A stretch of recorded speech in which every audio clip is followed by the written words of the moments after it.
आज मुझे आपशार बहुत फेमस फेमस फेमस घर घर का फेमस डिश छतु बाटी बसा। तो चलतु रेसिपीटी मुझे सहित शेयर कर डेरी नक भिडटी पूरा देखु बनातु खातु।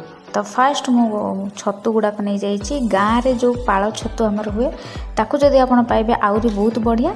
बट बेंगलोर रे से छतु मिलवानी तो मु मशरूम नहीं मु क्लीन करके काटी दी फाड़ चारि फाड़ करके जीरा सोरिष आउ लंका को भलसे ग्राइंडिंग कर देइछि।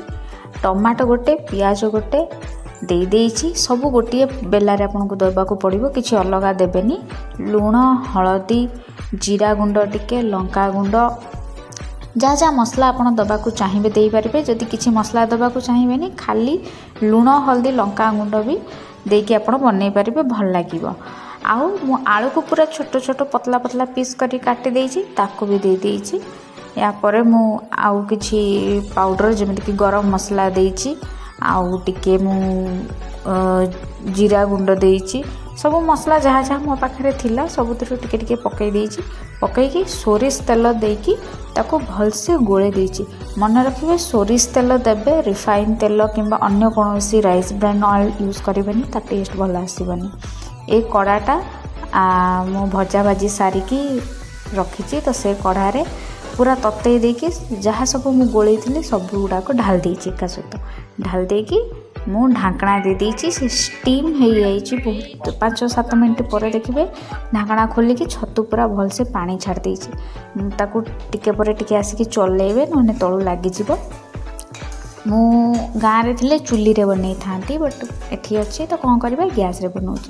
जदि आप गाँव में रोचंती कि आप पाखे चुली अच्छी तो टिके कदली पत्र रे मोड़िकी ताकू चुली मला निआ जोटा माने रोसई सरला परे जो निआटा थाए चुली रे टिके मोली आसथिबो से छाटिदेवे आउ छाटिदे माने पकईदेवे बढ़िया सुंदर बनिबो।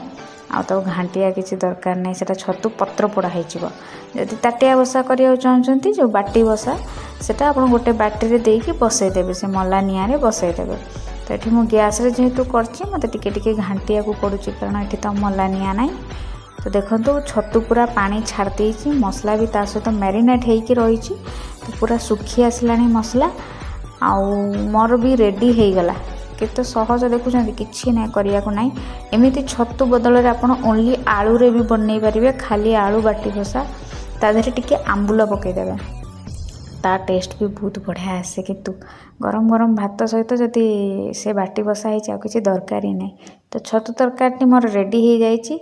जल्दी मो चैनल रे नुआ थिबे तो सब्सक्राइब करदेबे लाइक करदेबे आउ घरे बनई की खाइबे सांग मानक सहित शेयर करिवे निहाती बनई खांतु। Bye bye.